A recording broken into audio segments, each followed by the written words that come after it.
Bonjour à tous. Dans cette vidéo, nous allons voir l'instruction if-else qui permet de considérer tous les cas possibles lorsque l'on travaille avec des conditions. Considérons le cas où on a notre exemple de la leçon précédente et s'il fait beau, on veut aller à la plage.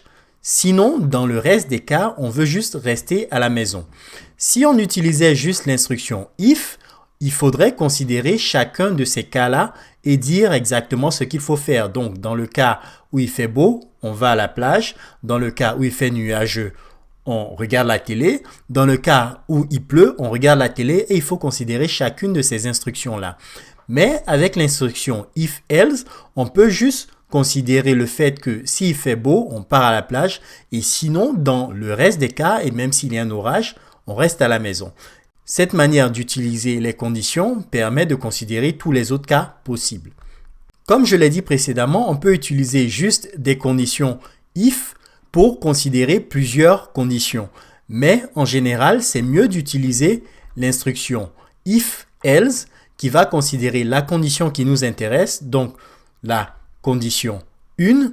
Et si cette condition-là est valide, on exécute l'instruction 1.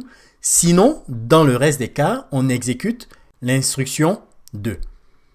Voyons comment cela fonctionne en pratique. Alors, reprenons notre cas de la leçon précédente où on va afficher fin pour indiquer que notre code est terminé. Mais avant ça, on va utiliser la forme vraiment la plus basique de la condition if-else. Et pour cela, on commence par une condition if. Donc, on va faire if. Ici, on va juste utiliser le booléen true pour vrai. Donc, si vrai, on va essayer d'afficher quelque chose à l'écran. Donc, on va dire condition valide. Et il faudrait revenir en fait sur la première ligne et taper la condition else, 2 points. Et on voit en fait qu'on n'a pas besoin de spécifier un booléen parce que c'est cette condition-là qui va déterminer si on exécute cette ligne-là ou bien la ligne qui correspond à la condition else. Et donc ici, je mets mon indentation et je vais afficher condition non valide. Tout simplement. Du coup, on peut exécuter cette cellule-là et voir ce qui se passe. Et on a condition valide, fin. Donc, ce qui se passe, c'est que Python vérifie cette condition-là, si vrai, qui est évidemment vrai. Donc, on va exécuter cette ligne-là, ce qu'on voit ici. Et la condition, comme elle est déjà vraie, on n'exécute pas la deuxième ligne qui est la commande sinon, donc qui veut dire si la condition n'est pas vraie. Et donc, on a condition valide et la fin du programme. Du coup, on peut essayer de faire la même chose avec ici false, qui va dire que cette condition-là n'est pas valable. Donc, du coup, on s'attend à ce que cette ligne-là soit exécutée.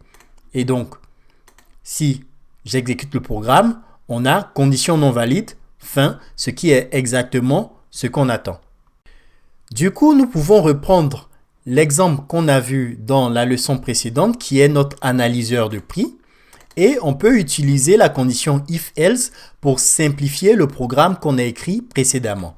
Donc, je vais reprendre la variable prix qui sera égale à, on va dire, 50 cette fois-ci.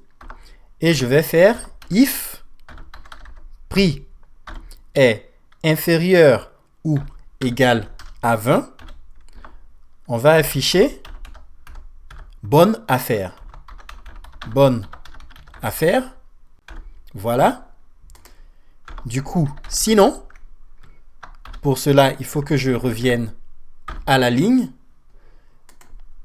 On va afficher print mauvaise affaire. Donc, mauvaise affaire. OK. Et à la fin, je vais juste afficher analyse terminée. Voilà, et comme le prix est supérieur à 20, on aura bien évidemment mauvaise affaire, analyse terminée. Je peux changer la valeur du prix qui sera égal à 10, on aura bonne affaire.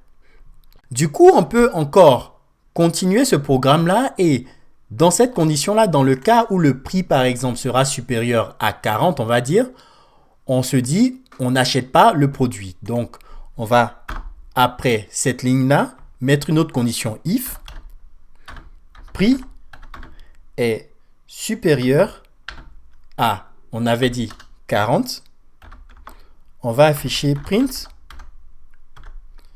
je n'achète pas le produit. Voilà. Et on va exécuter cette case-là, rien ne se passe, mais par contre, si on change le prix pour 50, on voit mauvaise affaire, je n'achète pas le produit, analyse terminée. Et comme vous l'avez compris, vous aurez pu aussi avoir une autre condition, else, et ainsi de suite, les concaténer l'une à la suite des autres. Le dernier cas qu'on va voir, c'est le cas qu'on a vu au début de la leçon, qui dit que s'il fait beau, eh bien, on part à la plage, sinon on reste à la maison, regarder la télé.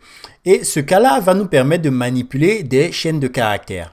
Donc, du coup, on peut créer en fait une variable temps qui sera égale au temps. Donc, du coup, si je mets juste un commentaire là, je peux vous donner les différentes valeurs que notre temps va avoir. Donc, il peut faire beau, il peut être nuageux, ou bien il peut être pluvieux, ou on peut avoir un orage. Donc, dans notre cas, on va supposer en fait qu'il fasse beau. Et comme vous l'avez compris, on peut utiliser la condition if. Donc, on va essayer if temps est égal. Il faut utiliser 2 fois égal pour comparer le temps à la valeur qu'on va mettre ici. Beau. 2 points. Je vais afficher. Je vais à la plage.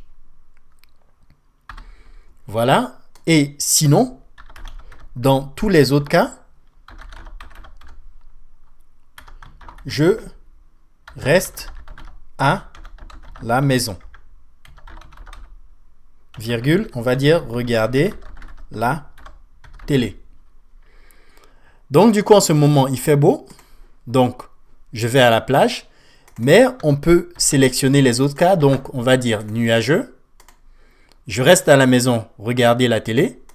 On peut sélectionner pluvieux. Je reste à la maison, regarder la télé. Et même, on peut, par exemple, dire qu'on a un ouragan.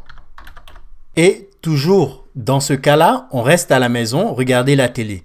Donc, s'il ne fait pas beau, on reste à la maison, regarder la télé. Et on peut voir que tous les cas, à part il fait beau, sont pris en compte par la condition else.